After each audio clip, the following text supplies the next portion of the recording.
meeting to order. This will be a public hearing for Resolution 2019-03R, a resolution requesting distribution of Bridge and Road Safety Accountability Program funds.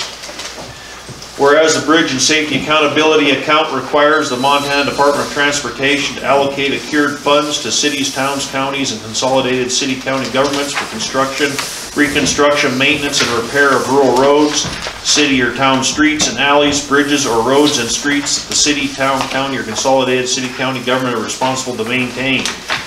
Whereas the city, town, or consolidated county government that requests funds from the Bridge and Public Safety and Accountability Account must match each $20 requested with $1 of local government funds.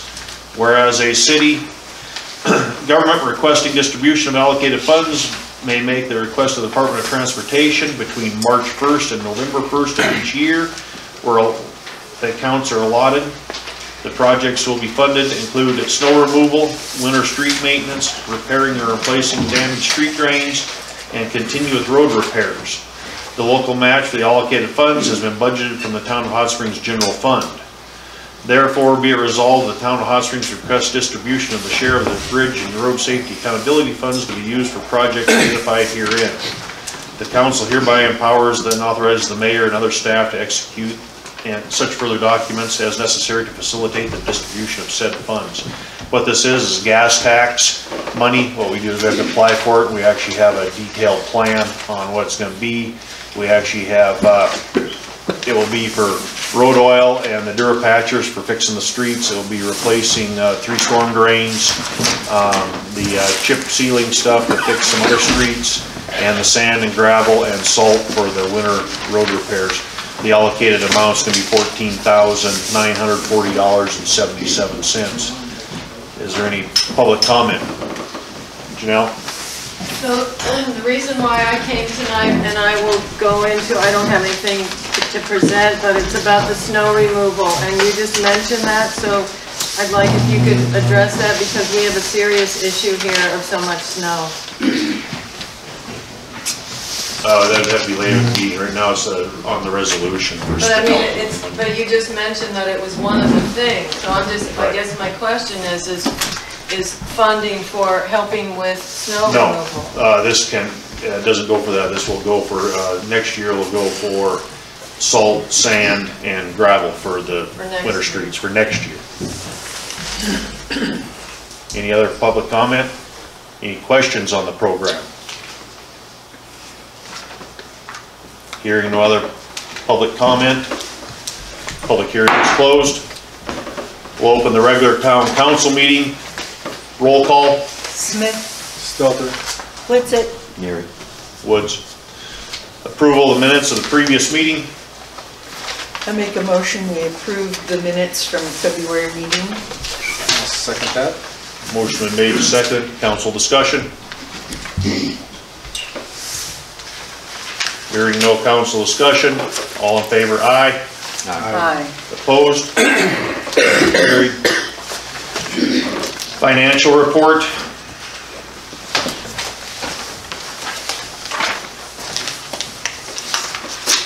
Beginning balance of the town, $123,932 in the general fund. We received $19,540 and dispersed $15,909. With ending balance of $127,562.73. I make a motion we approve the financials. I second. Motion been made and seconded to approve the financials. Any council discussion? Anything out of the ordinary? Nope, I don't think so. They got the taxi stuff all straightened out with the county, and we're getting the tax checks. I already got the one for this month, so stuff's coming through nice and smooth. Everybody looks good. Library looks good. So. Okay. Any other council discussion? All in favor, aye. Aye. Presentation of claims.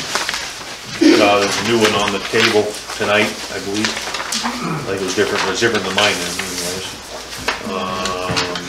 Talking about the main thing. Yeah. So 8 pages. Yep. 3, 5, and 19. I make a motion we accept the claims. Second that. Motion made and seconded to accept the claims. Any council discussion?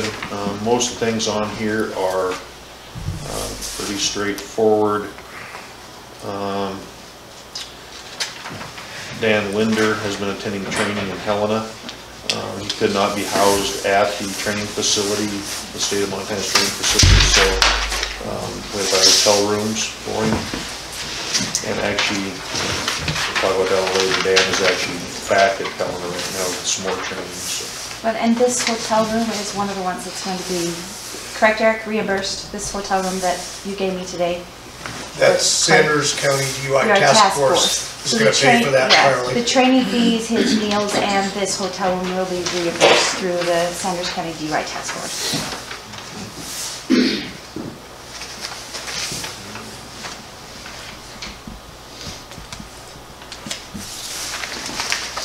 See, we have some expense for the Bandito weekend, but that went smooth. Yeah, and that's in the budget. So the reserve officer pay that you see on here, those, and that's all budgeted in the budget we plan there. Also, you see an extra one there with the Montana Municipal Insurance Authority. That was our deductible on the vehicle accident, $1,500 deductible. So we got. Okay. Also, of course, the Sanders County ledger for the audit postings.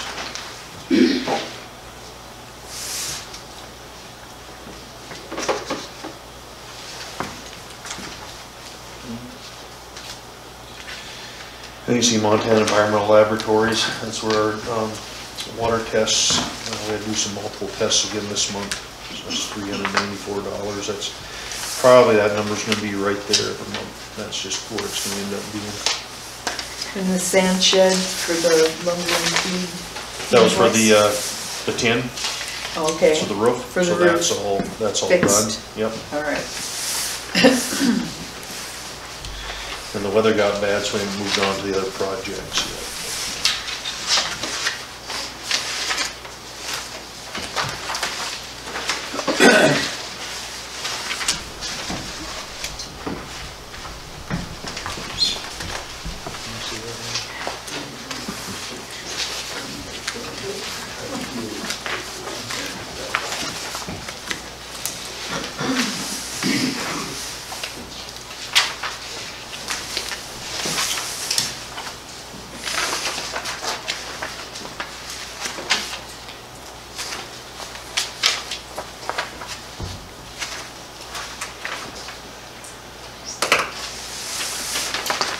Oh, do you have claims in here? Mary has it. Mary has it.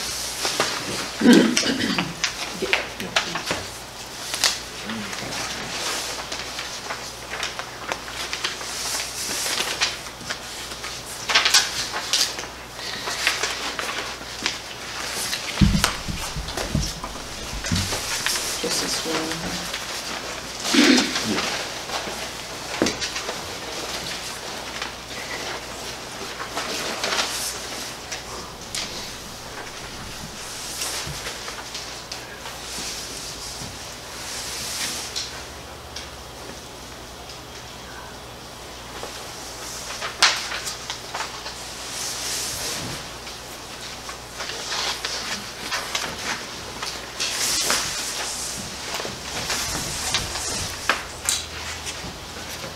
Okay.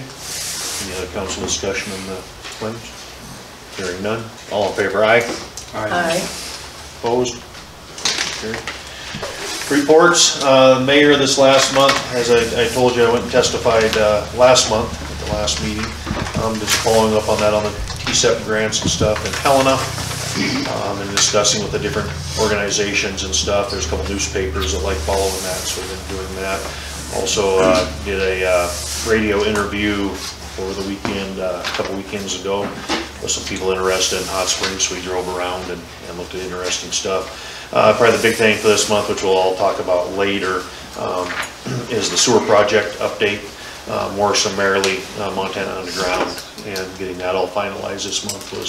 We had to go into some negotiations. We had some contract issues and some overdates and liabilities and that we had to hash out. We finally got that all straightened out, so I took up pretty much the whole month of dealing with contract negotiations there. on what was going on. Public Works, of course, everyone would have been plowing. They got the sand shed. That was some of the claims there with the sand shed done just before it started snowing a bunch, so that's all enclosed. And then back to plowing and sanding and all that. And just keeping the plowing done. They've been, now that the weather kind of got nice, they've been going back around. Now they're digging out fire hydrants. Next on the list, of course, is going to be digging out culverts and stuff like that and getting the piles kind of moved. So we're working on getting all that done, and as the weather turns nice and the road starts slushing up, we'll keep the plow trucks running so we don't have the problems like we have had in the past. We'll try and keep that snow pushed off as quick as we can and keep that moving in these spots. So anyone in town that has any problems is please call City Hall and let them know, and we'll try and work it out and see what we can do. Janelle's question about loading it and moving it, we don't have the infrastructure for that. We just don't have that's expensive. So the best thing we can do is try and move some of the stuff, open up culverts, any of the problem piles, like today, a property owner called, she's a renter, but someone piled, one of the private contractors piled a mountain of snow on top of our fire hydrant, but also on their chain link fence and all kinds of stuff. So we're working on trying to get some of that stuff moved, and it's just some of the problems we work on. So we're working on it, and as time goes, as the weather stays, especially if it warms up a little bit, we can get our loader in town and start moving some of that snow to some different spots just to kind of make that runoff easier. Hopefully it's just slow. That's all we can hope for is a slow runoff. So it hasn't been getting too hot too quick. yeah. So anyway, that's where we're at. So the plan so far is we're keep working on snow, keep it off, keep it moved, but also the next plan is as it kind of warms up and things start happening, we're going to be digging out culverts and getting some of those piles moved and some of that stuff. But it's just where we're at. We're working at it. We know there's a problem. It's just figuring out how to cure it. So that's been major. Public Works, also water samples. Sierra's been pretty busy. The state has changed our water sampling requirements. So we're sampling different. The newest one is toluene, which we found out the test bottle, she wrote on the outside of it, even a magic marker, even a Sharpie, soaks through and contaminates the water. That's how sensitive the test is. So we had to redo that test. So toluene is and they test it right down to just it's a chemical that's showing up in water mainly because of plastic piping and stuff like that. So our second sample, of course, came back clear. I mean, we're fine, but just something as easy as a Sharpie on the outside of the sample bottle contaminated it. So she's been really busy doing that and making sure we'll have test results and everything are in. So we're moving forward with all that. The sewer system's done, so we're getting the sewer system back up and getting all our ponds leveled out and our discharges back where they're supposed to be and make sure all that water's clean. So that's where Public Works is. Fire department actually have had mobile car accidents, one with injuries, the rest of them are just slide-offs. And we had one reported propane leak when we actually arrived, and she had a broken water pipe. So it happened to be an easy fix, so we went ahead and just cut the pipe and fixed it for her, because otherwise she'd have been without water probably forever. So ambulance actually this month's been slow also, so it's been kind of a good thing in the cold weather to be slow and around. Police? We had 10 traffic stops resulting in citations and warnings issued for proof of insurance, careless operator, equipment violations, looting, a suspended revoked license, a failure to transfer plates. There's been several parking violations and snow removal issues with vehicles tagged and removed, multiple motorist assists, 4 slide-offs and similar type events. A couple parking complaints investigated that weren't necessarily snow-related. 2 aggravated DUI arrests and an agency assist on a DUI crash. We had 4 informational cases, 2 thefts, one of which was a shoplifting, 1 animal complaint that was on a dog. Owner was contacted and the issue taken care of. 1 agency assist with a narcotic investigation. We've had a obstructing a police officer criminal charge, one assault that resulted in arrest, one threat under investigation, 2 other reported disturbances, and a felony warrant arrest of an adult, which was on a probation violation. And other, we had security check and multiple bar checks, 3 agency assists, motor vehicle collision with injury, which was an agency assist. Reference the Bandito event. There was no criminal violations or injuries. Everything went really smooth. With that, we had HSPD reserves as well as Sandra County Sheriff Office reserves on duty for the event. In Hot Springs Police Department training, we conducted firearm qualifications. Officer Linders attending, or was attending LEQ over at Malia and Helena this last week, and he's now in the SFST intox class, as mentioned. ADSI case management system, that's the new computer case management system. That should be actually online the 18th. We conducted some training here with Under Sheriff Hensley regarding that. We've been doing additional firearms tactics training, taking into consideration the cold environment. We've been taking advantage of the deep snow and the cold to do some unorthodox things with that. I attended phase 3 and 4 of the Leadership, Mastering Performance and Management training over at Malia with the Westfall Gallagher Group. And I addressed the 1st and 2nd grade class over at the school here with some question and answer session this last week. And I'm going to meet with the 3rd, 4th, and then the 5th, 6th graders over this coming week. That's been kind of fun for both them and me. And on lodging, which was brought up, we've made a contact at Fort Harrison that may be able to provide lodging depending on what kind of activity they have in the future if Malia can't house us. The Montana Law Enforcement Academy is undergoing renovations throughout this calendar year and into next, so that may rear its head again for some stuff we want to do, but one way or the other, we will have a place to stay somewhere over there. Thank you, Eric. Mr. Flegger, Yes. can you rewind a little bit to where talking about Dan Linder's training and explain some of the acronyms for those of us that are I sure can, I'm sorry. LEQ is the legal equivalency, and anytime you have a lateral officer come from another state like I did, where they've already had a police academy under their belt, they have to do a legal update. It's a week of class regarding Montana law and various things that our legislature and post want officers to be familiarized with. So that's what the LEQ stands for. You'll hear it called Lateral Academy quite a bit as well. So he had a break in service of several years since he was a Flathead County deputy, and he hit the timeline where they require that legal update. And then he's there now for the DUI. Right, and this week, so SFSTs are standardized field sobriety training. That's what you see on the side of the road, doing the horizontal gaze nystagmus with the eyes and the walk and turn test. And then the intoxilizer is the instrument that measures the breath alcohol when you have a DUI investigation. So he's qualifying on all that again. And I also have a question.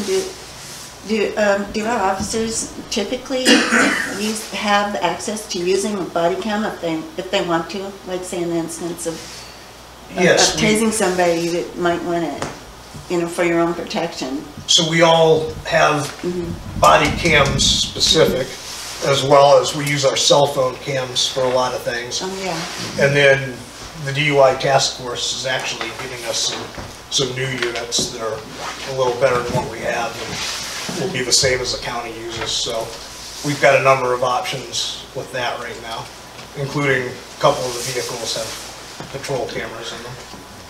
All right, sounds good. Yeah. Okay. Thank you. Thank you. Council have anything? Oh, I want to just if I had a hat right now, I would be taking it off.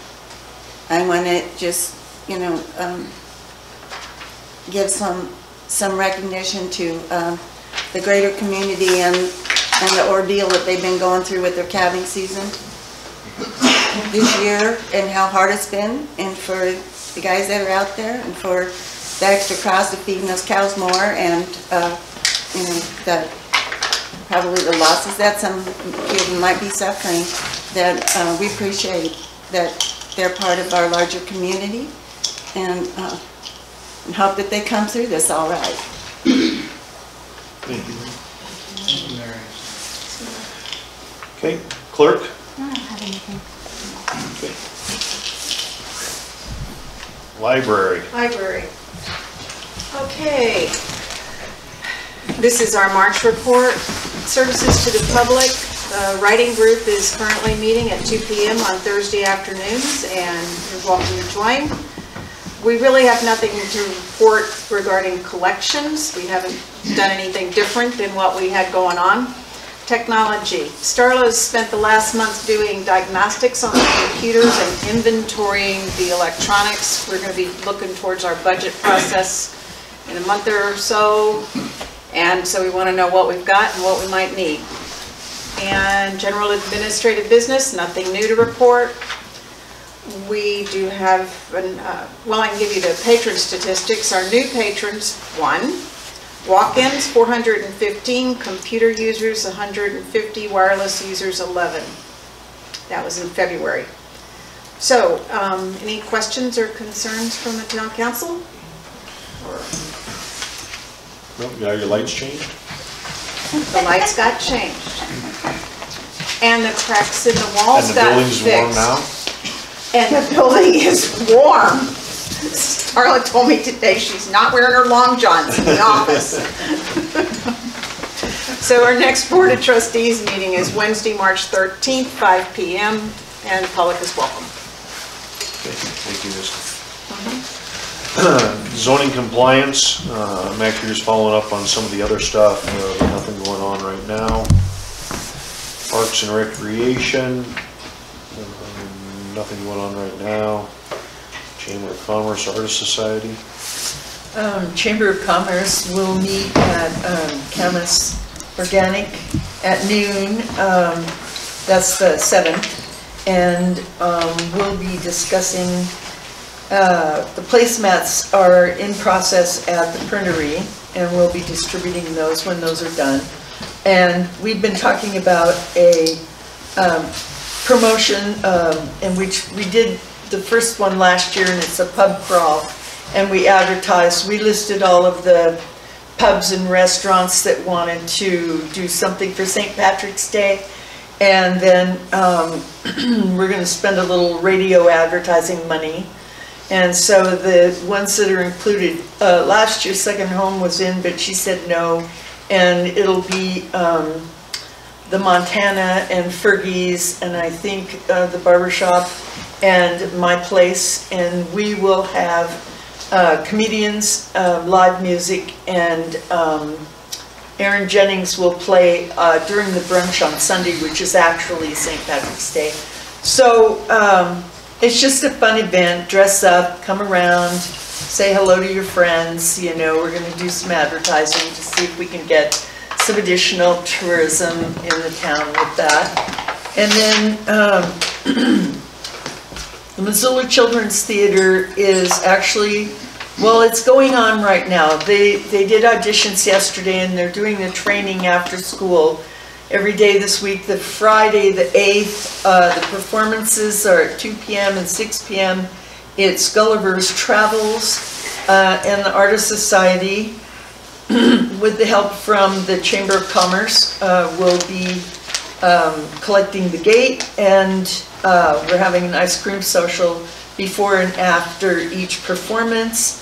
And you don't have to have kids in school to go to this performance. It's really a wonderful event, and you'll really love it if you come and participate and have a root beer float, you know. That'll be a fun thing. And so that's what's happening. That's at Friday the 8th at 2 p.m. and 6 p.m. Okay. Any communications or public comment on agenda items? First agenda item, Smart Schools presentation by teacher and students. Yep, you can come on up here.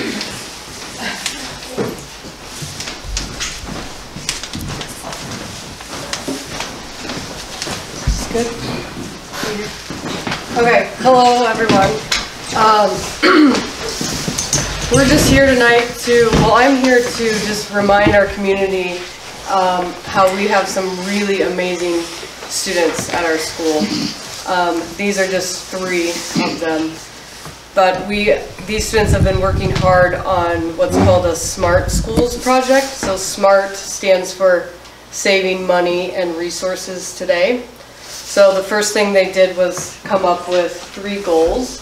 And their first goal was to reduce the amount of waste that our school and our community produces. So things that they have been doing in the school, they've been in charge of our whole school's recycling program.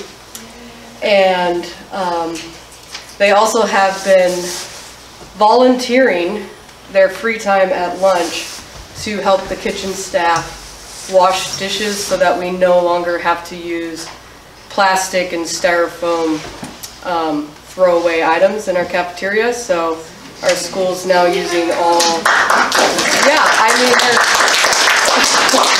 they're giving up their free time, and they've already put in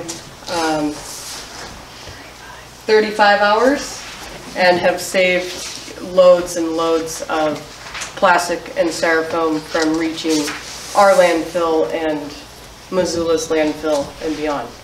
The other thing that they've done, which is just incredible, is they found all this recycled fabric that has been in storage here in Hot Springs for I don't know how long, and they decided to actually sew reusable bags like this one.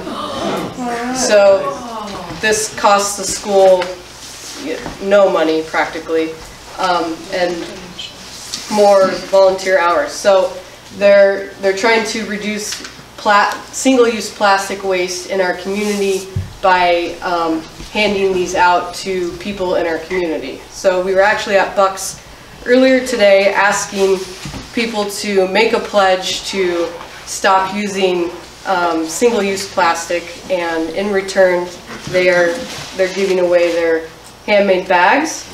And then you know, what's even more amazing is we have companies that had heard about this project, and they said, oh, we'll match how many bags your students made. So we have 2 different companies that donated these kind. They come in little bags. Those are kind of nice because you can throw them in your purse or your pocket or whatever. So that is their first goal that they've been working hard and achieving on. I'm very proud of these students. Their second goal is education. So education on our environment with a focus on our local environment. So on April 4th, they are hosting Hot Springs High School first ever environmental symposium. And you all are invited. It's going to be open to the public from 12:30 to 4 o'clock. So we'll have a lot of great organizations in there, our local scientists and experts, and it should really be a great event. Are there any questions? Yeah. I'm sure a lot of us in Hot Springs that have been recycling for a long time. How is your program being integrated into the community, or is it? You know, we would like to integrate it into the community. So we just need help. So come on April 4th. Come with ideas and solutions, how you can help us. We are part of this larger program. So our recycling gets picked up and taken to Polson about once a month. So how we can do that as a community, I don't know, but I think we should. So You need to recycling in Hot Springs. yeah. What was your name again? Annie. Are you the contact person? Yes. So I'm their science teacher. How do we contact you? You can email me. I'll have the email if you guys want it from me at some point. When is the date of the environmental? Our environmental symposium is April 4th from 12:30 to 4 o'clock. We're going to have some guest speakers, a lot of different organizations volunteering their time to help educate. Is that going to be at the school? At this high school. Okay, in the multi-purpose or? To be determined. Okay. Yeah. Do you have the facilities to transport like different, is that one of your major blockages, is the quantity size that you would take to Polson? How do you do that to Polson? Yeah, I don't know how I would do that. Oh, I thought you said that. Oh, yeah, right now we have a trailer, so we tend to fill our trailer and it gets taken to Polson, so. So it's really transporting it that would be a big, because I'm from Sheridan, Wyoming, and we could recycle everything. And up here, it's been a real struggle for me with plastic bottles, and so I'm very pleased to hear what you're doing. And gosh, any way that we can help, because I know there's a whole community that would love to figure out a way to get recycling up and running. Yeah, So, I agree, so let's do it. yeah. Okay, thank you. Thank you.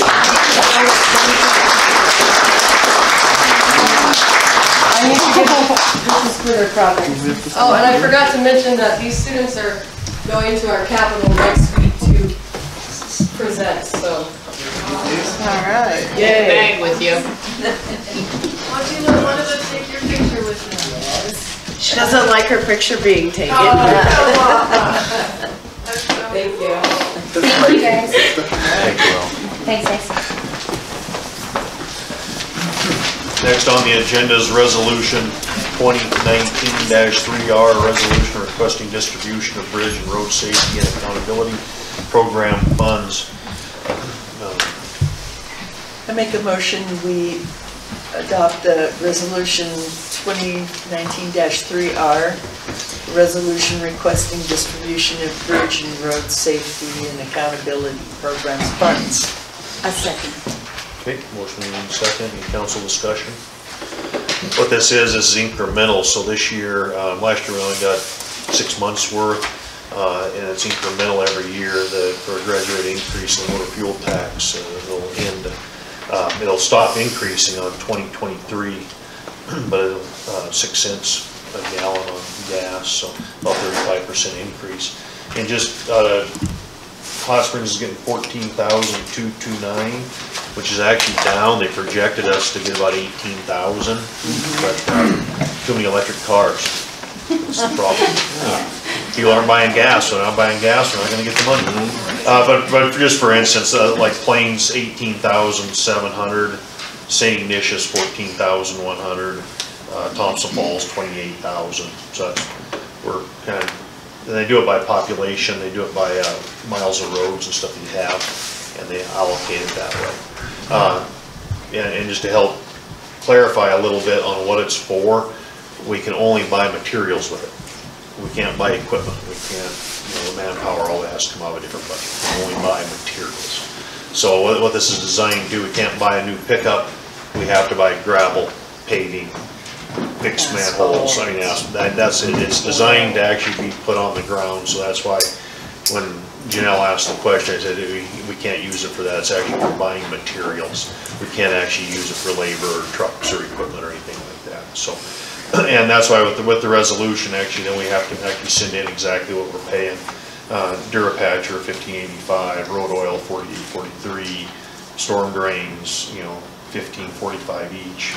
Asphalt $9.25, so I mean, we gotta document all that before they'll give us the money. So that's why the resolution and all this is important, and actually it's kind of a nice thing the state's tracking pretty well to make year it's actually spent for roads and bridges and safety projects. After you complete your project, you have to send in a completion report with pictures and a write-up and all of your bills and everything, so they know that it's being used for what you're. So like last year, when we got done doing the streets, we got done doing the manholes, we got done doing the storm drains, we had to take pictures of all that stuff and send to them, and for accountability for them to reimburse, so.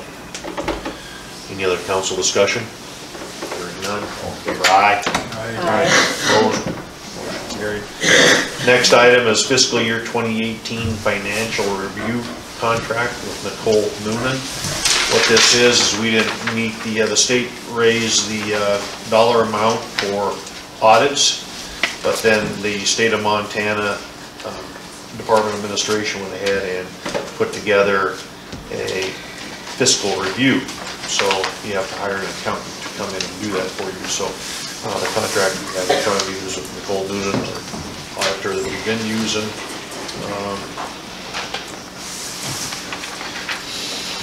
She doesn't feel it will take her all that long to do, and at a cost of $2,400. So it will be. Just for comparison, I got a phone call from Denny, I think they did our audits years ago, and he was offering to do it for $3,600. And what's the amount on this again? $2,400. 24. Have we ever had this done before? No. No. This is a new thing, the department. What happened is in the state of Montana is if you had a fiscal year budget of $500,000 or more, you had to be audited. Well, what happened is legislature come in because things are costing more and more and more, and even little towns are spending $500,000. And as you know, an audit costs us over $10,000. Well, it's kind of a financial burden for little towns. So the legislature raised it to $750,000 to get towns like Hot Springs, St. Ignatius, Drummond, Webo, Winifred. I mean, there's lots of us little towns in the state of Montana. They raised that so we didn't have that financial burden of having to do an audit all the time. Well, the Department of Administration come up with a new word called financial review. And then they randomly choose almost every town in the state that didn't have to have an audit for a financial review, which is very similar to an audit. So it's a little less. They come in and just look at the finances, and it's a little less involved. That's why it's way less money. But and one of the things about hiring Nicole, and that's why I believe it's a little cheaper too, is she's got done doing an audit, so the financial review is pretty easy for her to walk right through. So. Do we need a motion? Motion to accept approve. this? Yes.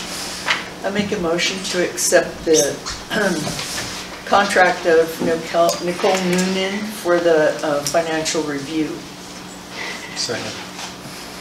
Motion made and seconded. Any other council discussion? All in favor, aye. Aye. Opposed? Motion carried. Sewer project update. Morrison Merrily invoice and Montana Underground Pay app. Just to go through the update first. Of course, the project has been a kind of a sore spot for months. The contractor was supposed to have been done in October, and he just finished a few weeks ago. So it's been kind of a mess. The big thing was the auger screen. That was our main thing we wanted in. That's where we had a lot of the problems. So the auger screen was installed, but there was some concerns about the installation stuff by me. I was concerned about some of the warranty. I was concerned about how it was installed and how it was operating.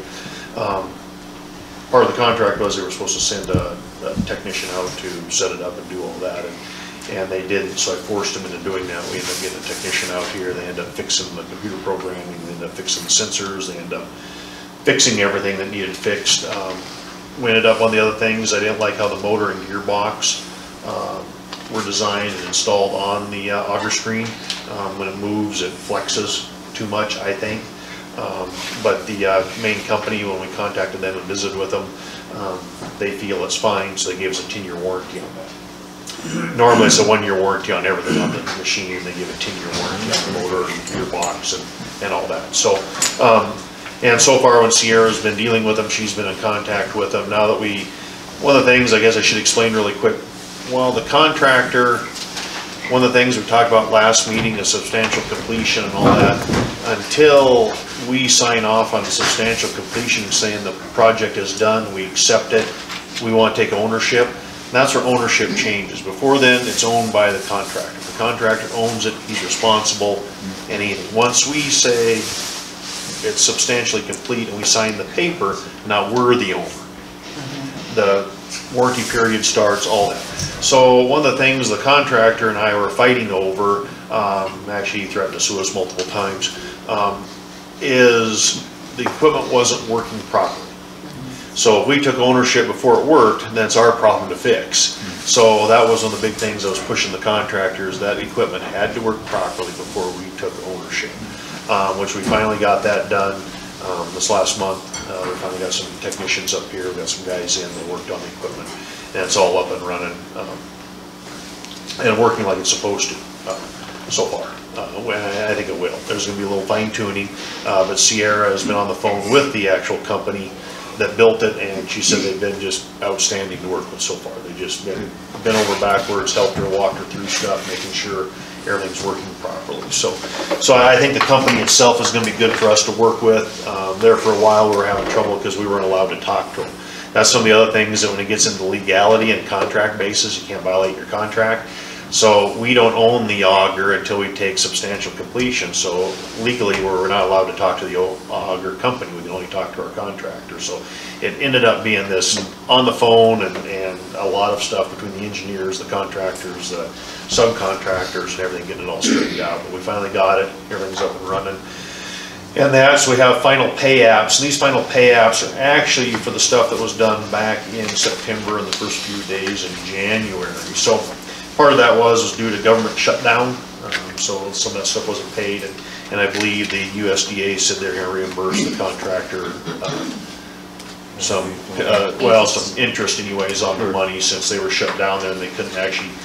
And how this contract works is they submit the contract to us, town council approves payment, we submit it to USDA, they send us the money, and then we give it to the contractor. So it does take a few days and a few steps and a few hoops. So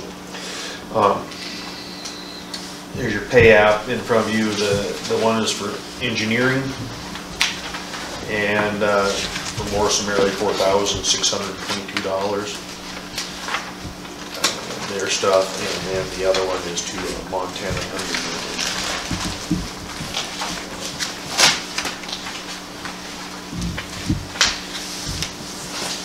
For the total of $65,556.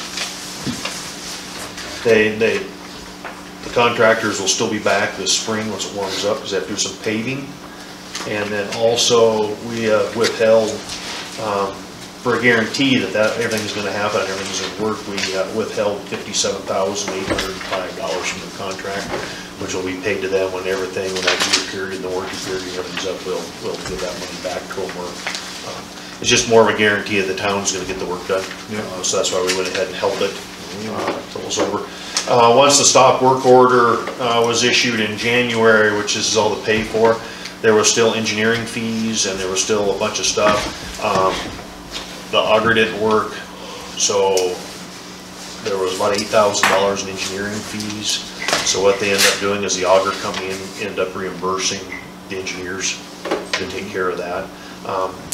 Otherwise, the engineers belong to us, so we were going to have to pay it, and then what we'd end up doing is back billing the contractor, and it was just going to get into a big legal mess.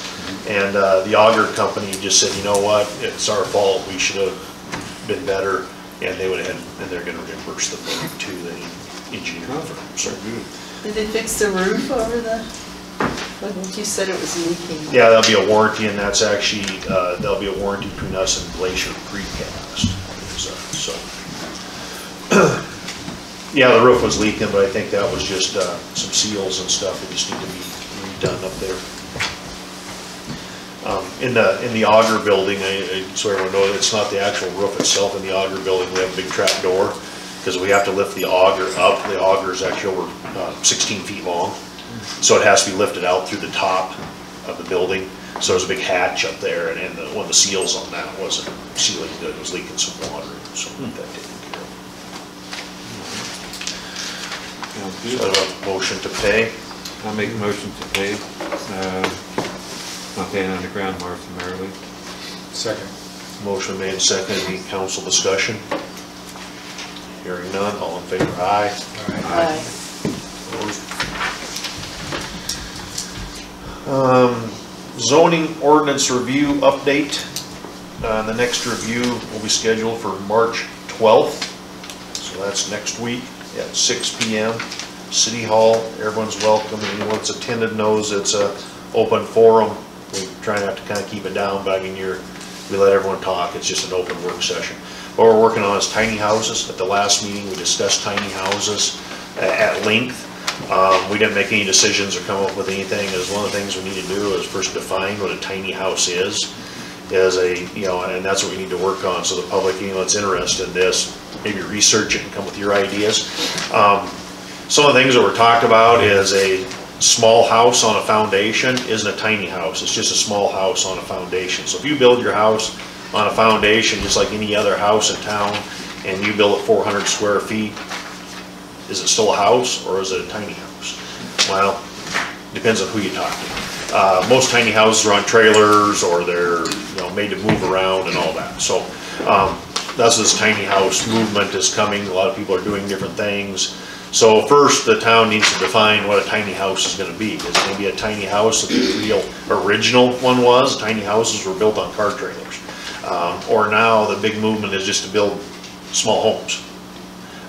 Back to, just like they are talking about the recycling and stuff, is back to when you build a small home. I mean, does a person really need a 1,500 square foot house, or can they get by in a 500 square foot house? They're cheaper to build, less impact, cheaper to heat, cheaper to do everything. So you're making a smaller footprint on the environment too when you do that. So all these things need to be looked at, and that's what we're discussing at this work session. The next one will still be just on tiny houses. It'll be just defining that and what we're going to do with them. Allow them everywhere. There's going to be some restrictions, and that's some of the discussion that was at the last meeting. Is if a tiny house is on a trailer, it has to be hooked up to water and sewer. If you build a small house, of course, you have to be hooked up to water and sewer. So those are some of those things that were talked about. So do you allow them everywhere in town, or only in Class B? So anyone that's interested or concerns or wants to hear about it, the next one will be March 12th at 6 City Hall. Next on there is update on the personnel handbook. And to go through that real quick, the updates are page C. And what it is, a lot of name changes. The town of Hot Springs, and talks about the organizational structure. So it still has Julia Lazaro instead of Amy Gray. It has Chad Radabaugh instead of Eric. Then it has the officers. All those officers are now gone. So the new, it hasn't been changed since, Logan's been here for a few years even, and Dan Linder. Public Works Supervisor, right now we don't have one. Sierra Lazaro is Public Works Technician. Mark Dakota is a technician, or actually just an employee. He's not a technician, Sierra is actually a technician. City Attorney Josh Morgio. And then also down in that paragraph, it's changing. Town Hall used to be open a lot of odd times. It was open Monday through Thursday, 8 to noon, 1 to 4, so they're closed for an hour at lunch. And Thursday they were only open from 8 to 3, and then Fridays they were closed, and we've changed all that. So Town Hall's now open from 8 to 4, 5 days a week, all day long. They don't close for lunch. It's the way that Jerry comes in at noon, so Amy's able to leave and go to lunch, and Jerry's just already there. So that way people can come and go as they please. So that's the first change. Second change is town employees are paid 2 times per month, not every 2 weeks. Second change is working hours. That of course Town Hall, and of course law enforcement floats, but we end up striking normal working hours and time for 1 hour lunches and 1 15-minute break for a 4-hour work period are set for individual employees or departments depending on position. Taking that out, and for purposes of overtime, the work week begins Sunday at 12 a.m. and ends Saturday at 11:59 p.m. And then for employees working more than 5 hours will be required to take a minimum 30-minute lunch break and must leave the workstation during this time. That's actually a state requirement. That's actually. So anyone, and what ends up happening is like Public Works out plowing or stuff like that, is they end up spending too much time in the vehicle, and Department of Labor doesn't want that. You have to take at least a 30-minute lunch break, and it has to be after working 5 hours. So one of the other things that some of the employees would do years ago was they want to leave an hour early. Well, don't take a lunch break till 3. See, so then you can leave an hour early. You can't do that. That's not allowed. So we just want to put that in there. The other thing down there is the next paragraph down is town hall is normally open for public business Monday through Thursday. Change that to Friday. And that was, let's go back to page 4. Oh, did I skip one? Yeah. Oh, let's go back to page 4. Okay, new employees. New employees will be subject to a background check. Council discussion. Bob? Yeah, I think that, you know, probably some of these don't really need a background check. You know, I would change that to may be subject to a background check, you know, based on the job or the... Well, and in reading in the Montana officials handbook, there's actually 4 levels of background check. Oh. And the first one is just checking when someone applies for a job, you check their references. That's your first background check. And then, of course, if they operate a vehicle, we need to do a driver's license background check. And then if they have, if they're, actually there's more than that. If they're exposed to sensitive material, they need to have a little more extensive criminal history background check. If they work for Parks and Recreation, they need to have a sexual abuse or any of that type of background check. So there's multiple levels of background check. Maybe the words need to be will subject to background check depending on the job. Yeah. Because if they don't have a job where they don't have to drive, I mean, if we're hired someone that, Sure. for whatever reason, or we hire someone that's going to be running a daycare, or we need to check them out different than. Well, you're giving proper notice. I think Yeah. that's the main thing. Yeah. So I should just change that to will be subject to a background check Depending on position. depending on, or level of background check depending on job description. Yeah. Okay. And those are the only changes in the personnel handbook at this time.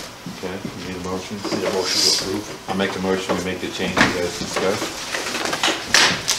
Second. Motion been made and seconded. Any council discussion? That's pretty straightforward. And there's always, we just need to stay on top of it just a little bit more on making some of those changes, or when you find something, we just need to bring it forward quicker. This way. All in favor, aye? Aye. Opposed? Carried. Okay, next is citizen request to do a PowerPoint presentation on creating and enacting ordinances. We'll turn it over to Shelly for a presentation.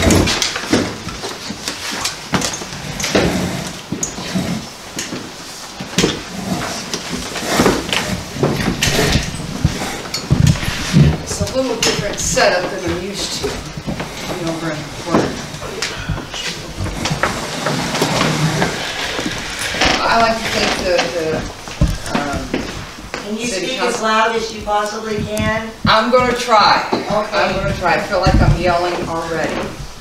I want to thank you for letting me do my presentation, and I thought I'd start with a video on why I actually decided to fill out the paperwork to come. There's a customer in your constituency or even anywhere in the town that has a question about their water meters and the fairness and the lots and the zoning and all of that, bring it to City Hall. I mean, that's what we're here for. Just have them come in. I don't think... And every piece of paper that's ever come in with a complaint or anything has always been answered. I took that as a personal say, come down. And so I thank you for that. I think that's always wonderful at a city council meeting for city council to invite people to come in. Tonight, there's been, in the last 5 years, a lot of talk about ordinances and creating them and how they were adopted here in the town of Hot Springs. So tonight, I'm going to use ordinance 13.04.040 as example throughout the night. This ordinance is about electrical boxes, how many are on your property, and your base rate because of those. The proof of publication. This part is might be a little bit dry, but it's actually really important. When we have public hearings, and they're posted around town, work sessions, all of those, they are supposed to meet a certain standard with Montana law. And here's some of those. One of them is that because for small towns who don't have newspapers, you have an affidavit that's signed by the person who's posting it. That kind of helps keep small towns honest and say, yes, we did it, here's the proof. And it's supposed to have some very distinct information.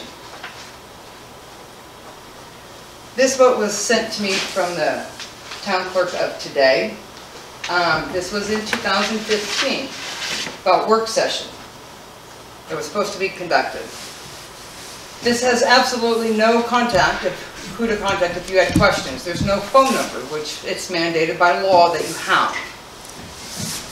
Work session, a review. I don't know what that means. If I'm reading that walking down the street, a review for a test, this is where we're talking about ordinance 13.04.040. I don't know. Do I need to be here for this? This does not fall. It is not correctly done for Montana state law. Another one, it actually has the former clerk has a date, but there's no contact information, and I really don't know why I'm going. What ordinance has been changed? Is this where 13.04 was put into place? I don't know that. Do I need to be there? Is this going to affect me at some point? This does not fit the law. An ordinance must be read. Under Montana state law, each ordinance has to be read out loud and voted on. An ordinance may not be passed containing more than one subject, which must be clearly expressed in its title. Which means you can't say, hey, I got 57 ordinances, yes or no. And the talking of electrical boxes and water in the same, that's kind of iffy. So tonight we're going to go back a little bit in time. Everything in quotes in this PowerPoint came from the minutes of the town council. And remember, the town council minutes are approved and become a legal document. So everything with quotations came from them. So on February 3rd, 2015, the mayor opened up for the first reading of the ordinance book at 7:01. The then clerk informed everyone there's 8 pages. This is where you can go see them. And then the mayor closed it at 7:04. That was the first reading of the ordinance book. And then later that night it was approved. You can't approve of something that didn't happen. To read 8 pages in maybe 3 minutes didn't happen. It's a violation of Montana state law and Montana Constitution for citizens who have the right to know. In March, there was a second reading. The mayor opened it up at 7 p.m. The clerk at the time said that there was a few changes. Gambles was put back to placing of notices, a new section for police commission, mayor council, council mayor was replaced with commission executive and council mayor. That was at 7 p.m. The mayor closed it at 7:05. That same night, it was approved. That apparently was a reading as well. That never happened. You can't approve of something that didn't happen. But where was the mention in any of the minutes of ordinance 13.04.040? Never happened. But this new ordinance book now was supposed to go into effect April 6th. In May, and a lot of stuff happened in May. In May City Council, there was a lot of information going on. At the beginning, the mayor opened it up. A citizen commented that there were no minutes of work sessions.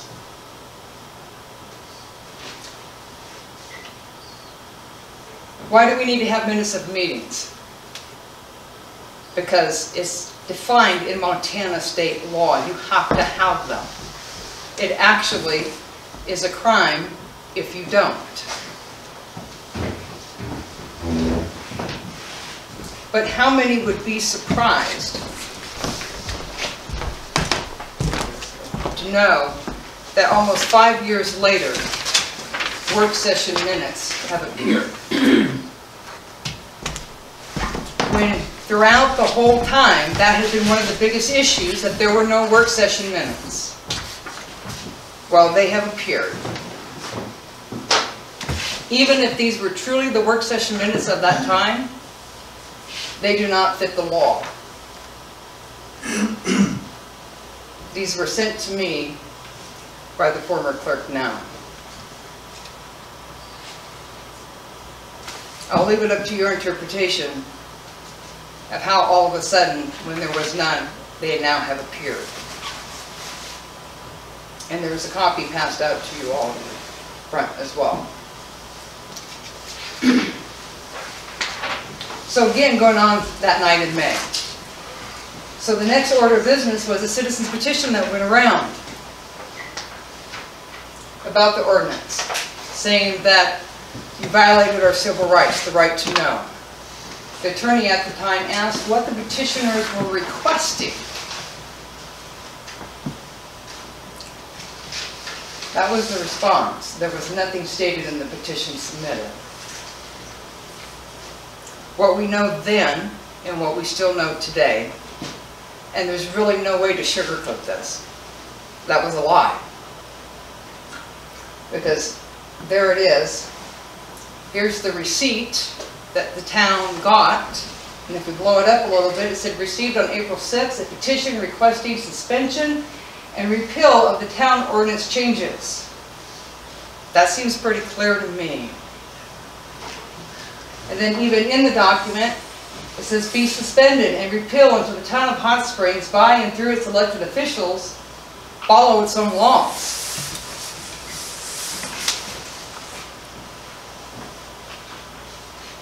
Now, still on May 5th, Bob Murray, who was not on the city council at the time, said that there was a lot of information to review at the time, and also that work session should have included chapters, review of each session.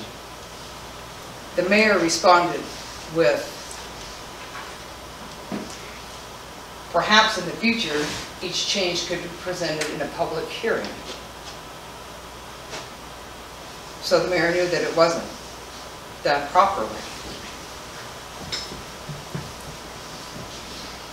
Now, November 4th, at the town council meeting, Mayor Woods made some statements. You know, but if you don't know it, I mean, if you audit the system and find it. So if someone's stealing and you catch them, but they've been stealing long enough for a year, you're saying they can continue stealing. Well, I'm saying that. So it's theft is what it is. So you're saying stealing is okay from the time. I think what I'm saying. For those of you who weren't there or didn't watch it on YouTube, the mayor was talking about the water issue. That people were sneaking around and stealing water from the town. So I thought, how can that be possible? So I called up a couple of water companies in the state of Montana and I gave them this scenario. You have a water meter, you have two pipes going out, one to each little home on your property. The first house uses 20 gallons. Your second little house uses 20 gallons. You get a bill from your meter for 40 gallons and you pay that bill. Is that stealing? After they stopped laughing, and then to save my dignity, I had to say, well, there is a city official saying that that's stealing. And it's not stealing. But then there was something really odd about when the mayor went in that direction of saying people were sneaking around and stealing from an ordinance, number one, that no one knew that existed, that apparently went in April 6 of 2015, and then just last year got implemented all of a sudden. We know today who was stealing. It wasn't the people of the town. It was the mayor. Illegally obtaining money from someone by deception. You did not have a proper reading of ordinance 13.04.040, and you implemented it. And you've been taking money from certain people of the town. Official misconduct. A public servant commits the offense of official misconduct when in an official capacity, the public servant commits any of the following acts. There's more on the list, but there's only 4 that apply tonight.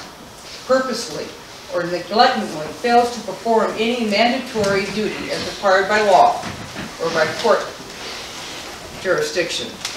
An example of that would be not having readings of ordinances. Knowingly performs an act in an official capacity that the public servant knows is forbidden by law. An example of that would be lying about civil rights petition. With the purpose to obtain a personal advantage or an advantage to another, performing an act in excess of the public servant's lawful authority.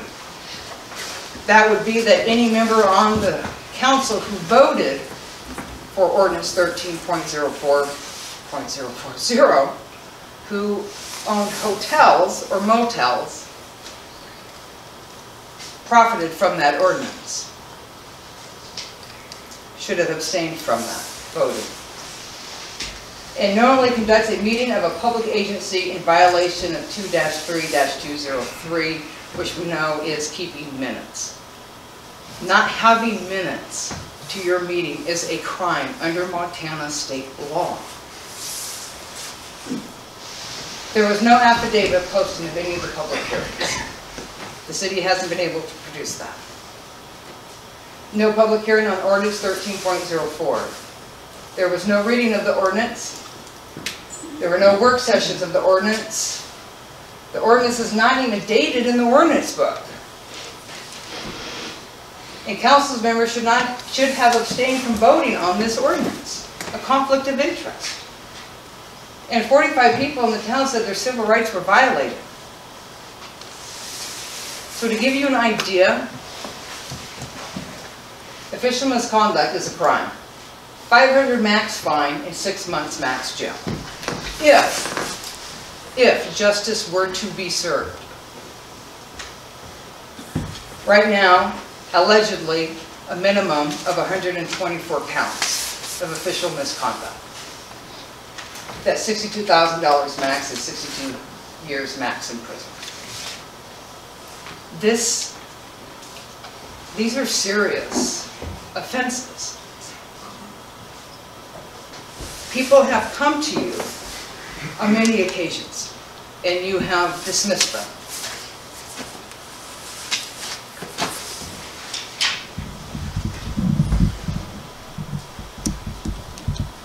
You have ignored the rights,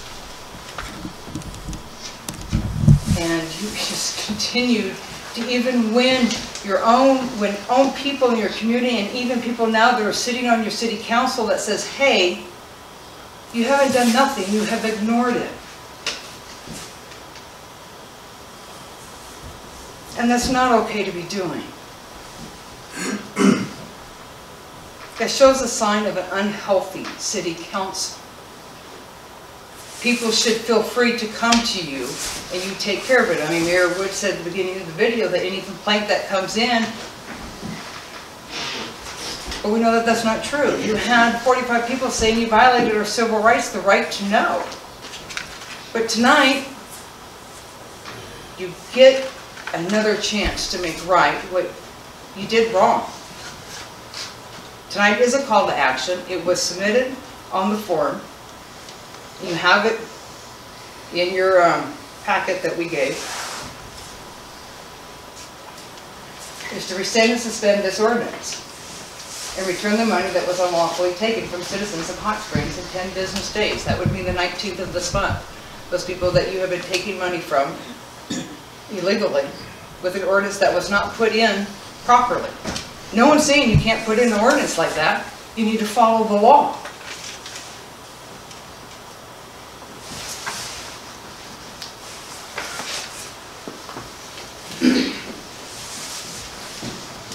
I do solemnly swear that I will support, protect, and defend the Constitution of the United States and the Constitution of the state of Montana, and that I will discharge the duties of my office with fidelity. You took that oath. Now, there are some people in your town, well, I personally would have just gone and filed misconduct charges. But other people in your town wanted to give the city council another chance. Because this is a democratic society, that's what I'm here for tonight. To give the city council a chance, for at least for this one ordinance, to make right what should have been right 5 years ago. Because in the past, intimidation and harassment has worked. And it's actually really nice tonight to see John Marshall. I've heard a lot about you, John. Glad that you were able to make it tonight. But people in your town, I am a citizen. You cannot stump out our voices anymore. Harassment and intimidation, when we speak out for justice, is not going to work. If you need to have an executive session to discuss this, please do. Because tonight, before we leave, we will have an answer. Will you make right what you made wrong? Will you hold to the oath that you took? Because right now, a minimum of alleged 124 misconduct charges. Actually, it's over 228, but I felt that that was a little too much for people to grasp. We're just talking about 57 ordinances. We haven't begun to look at zoning, financial. You show us some good faith. Because we're showing you compassion right now. Because we didn't have to be here. We put our trust. And this doesn't have to be about ego. This is a city council decision, not a mayor decision. But you have set it up to usually it becomes a mayor decision. But now it's time for everyone on the city council. You made a mistake, you made a mistake. There's lots of people who are forgiving. And we're giving you that opportunity tonight. Give us our faith back into you, that you are going to put our needs first and not your own. Because this is being videoed. And your decision tonight will go on social media. These are serious crimes in the state of Montana. So it's up to you now for the city council to make a decision. And thank you again for allowing me to be here and be a part of your community.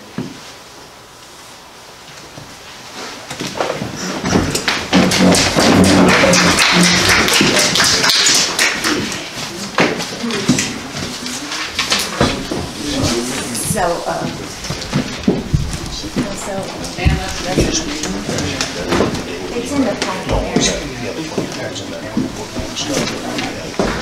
And it was done all at the same time. What we took out was the fact that the ordinance before that said you had to have a separate line from the main. So we went back into the ordinance. First, you had to have the main line from the street.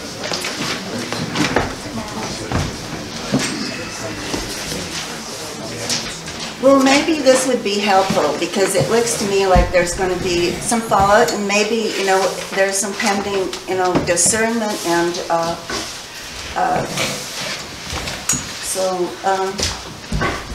Can we, is there public comment? In just a second, because we don't have anything on here to take action. I'd like to put a motion on the table. Go ahead. Because it's my understanding that, in order to make a motion to have a resolution, they couldn't actually do a resolution right here and now because couldn't vote on it. They have to be noticed on the agenda, but I think it is possible to just simply make a motion. I make a motion to suspend collection of monies based on ordinance number 13.04.040 until questions about the legality of its enforcement can be further reviewed and resolved or adjudicated if necessary. Do I hear a second? I'll second it. Legally, you can't do anything about this. I'm going to remind you of Yeah. that. Legally, No, you're in violation of everything she said, so. What I'm saying is that, Legal rights. what I'm feeling is that this is being presented to us for the first time with a lot of information. And I would like to have an attorney take a look at it and make sure that it's being done right. I mean, I just don't feel like we can come here and make a decision of, we're doing this and blah, blah, blah, and without any kind of legal, without any kind of person talking to us about it on a legal standpoint. It needs to be an attorney other than the city attorney. It needs to be an attorney other than the city attorney. I have a comment to make. I've been on the city council for a lot of years, and I've always worked in the best interest of the town. I know for myself, I would never do anything to profit from one of the ordinances, such as the one you're talking about with the water. And I know that my fellow councilperson, Paul, also, we pay our fair share of water, and we have never, I don't think we've ever had to recuse ourselves because we've always done the right thing. So as far as paying bills and water and that kind of stuff, a lot of those comments that were in your PowerPoint were taken out of context. And even for myself, then I lived there through it, and I've seen all of this, and I've been in all of those workshops you're talking about. We would have to review those comments that were taken out of context, and I think we should get legal advice from an attorney. So I say we table this. Yeah, I rescind my second. Yeah. Yeah, I agree. Well, I would like to read, I think this is from conflict of interest. Let's see, it says a public officer or public employee may not acquire an interest in any undertaking that the officer or employee has reason to believe may be directly and substantially affected to its economic benefit by official action. Let's see. It says, this isn't exactly the word, okay. And it also says,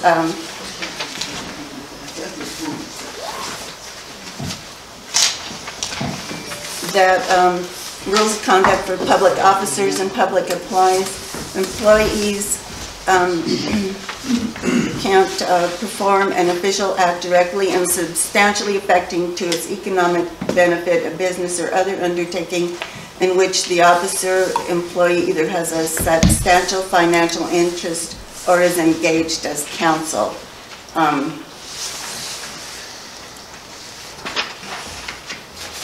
Okay. I just want to say, I was just going to say that I don't think we should discuss the particulars tonight, that we should. Did you make a motion to table it for them? Because I think that's the best way to do it. I would like to table this motion and until we can do some finish the legal first motion. The first motion was on the table. There was a second. He rescinded the second. That motion is dead. We have another motion on the table. Go ahead. I'd like to table this motion until we can ask for legal advice about this. So it's not a motion, it's not a particulars. motion, it's gonna be the issue, because there's not a motion. There is no motion. You can't make a motion. Just leave your motion in there so that we can table it if you would. Okay. Okay, Okay. so I suggest we table this motion until we can get legal advice. So you're gonna move that we table it to the table? I move that we table. All in favor, aye. Aye. Opposed? Motion carried. Was that, was not second, that motion? Yeah, who's second that motion to table? I did. Okay. Any communications or public comment? Deanna, you were, I just want to say thank you to the council for not being bullied into making a decision tonight. I appreciate that and stuff. That was pretty nasty.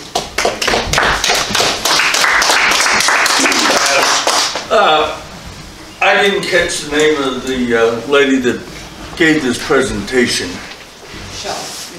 Shelly Mitchel. Shelly Mitchel. How long have you lived here?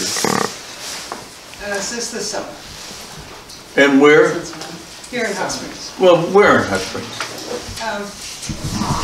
If you want to, after, I can tell you where I live in Hot Springs, but I'm not going to give my address out right here.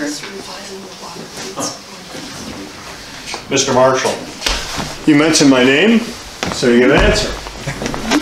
As Chief Justice John Marshall so wisely said, there's the problems and the duty of the Justice Department to say what the law is.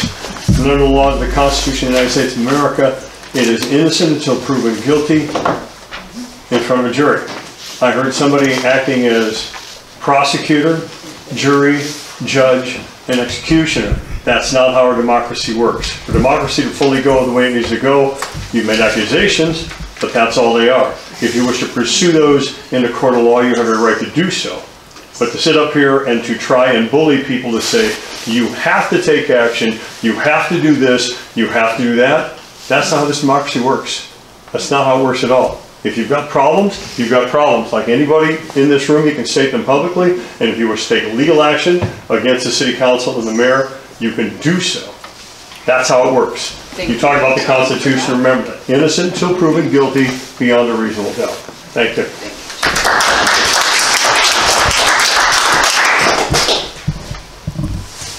Any other public comment? Janelle?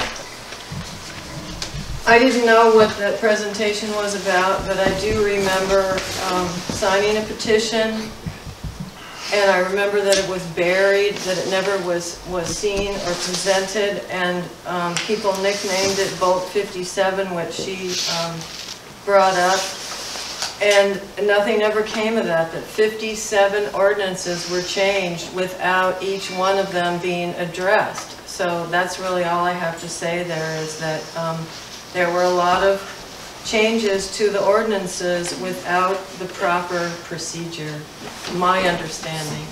Okay, thank you, Janelle. Any other public comment? Hearing none. I would just like to say that the definition of conflict of interest includes language like even the appearance of. And so the issue is not, you know, is it, well, there might be an issue, is it legal or not to base an additional basic rate on the existence of a Mission Valley power meter on some outbuilding or cabin? But that's one issue. But the other issue is, like, what was, even if it might have been legal, was it properly vetted? Was it done according to the state of Montana laws? We have seen in 2016 the shutdown of the 2016 planning board because it came to light that it was illegally constituted according to the laws. It was nothing so much about the conduct or anything. There is a letter of the law, and the letter of the law is there because, you know, the spirit of democracy is to have laws that ensure citizens' right to know, right to participate, right to vote, right to, you know, freedom from conflict of interest from their elected officials, which, you know, so right now we seem to be targeting people that are doing businesses, and there's things coming to our town. We've been thinking for decades of, you know, what can people do in this town in terms of cottage industries to make some money. There's not enough jobs to go around here. we pay, you know, substantial property taxes in this town, so the issues like the tiny house is coming. We need to think about it and look ahead. And Airbnbs, okay, so if that isn't a business that could possibly be conceived to be in competition with businesses like Almeida's and the Signs, which is their business to, you know, rent units, mostly on a temporary nightly weekend basis, that can possibly be perceived to be a conflict of interest with people who are doing business by renting out their, you know, Airbnbs, that kind of sort of thing. I mean, it's about perception, and it's important, and the laws are really clear on this. We lost our 2016 planning board because, you know, because it wasn't rightfully constituted, and there's issues that have come up before it. You know, it's the mission of government to represent and serve the interests of the tax-paying public. Would you repeat that, Mary? I couldn't understand what you were saying. Well, it's our job as government officials to protect, you know, the rights of people, to serve, and to, you know, obey the letter of the law. That's what the oath of office is about. These things are in the Constitution. So, I don't know. I don't have any judgment, and I have no idea. I'm not a legal person, but I'm pretty concerned about maintaining my own personal integrity. And from the years that I've been here, previous to the years that I was on council, there's a lot of things that have been, you know, brought into question about how things are done ethically as well as legally. And I think this is a legitimate question. And I don't feel bullied. I feel like somebody has put a lot of invested time with absolutely no benefit to herself. This is not her personal issue. She has like put herself out there for, you know, review and censor and being accused of being a bully. May I say something? I'm not in town, but calling the mayor a liar and a thief in a public meeting, basically what was done tonight. I don't think that was very good thing to do. Not at all. Talk about a loss. Basically, that's what it was, like a thief and a liar. Yep. And the same thing about Alameida's and Signs, to say that they're somehow wanting this so that they can make, you know, knock out the competition or something. Well, no, like it's probably absolutely legitimate, yes. Okay, so one of the Bulk 57 ordinances, I believe, Clerk, correct me if I'm wrong, had to do with the bundling of 4 units on a single basic rate. You know, this is to benefit. This would benefit businesses like Signs and Almeida's. No, it's okay. When they have to pay a higher rate. Yes, I'm not saying there's anything illegitimate about that ordinance. It's just that considering the conflict of interest laws, if they were really, you know, carefully respecting those laws, personally, I would have recused myself because, or I would have made sure that it was done with full disclosure and reading and vetting of that, you know, because I think it's a fair thing, but I think that the conflict of interest laws would advise against people that are running businesses to create an ordinance that does definitely, obviously benefit, you know, and they have a right to a benefit. They put a lot of money into our local community. We have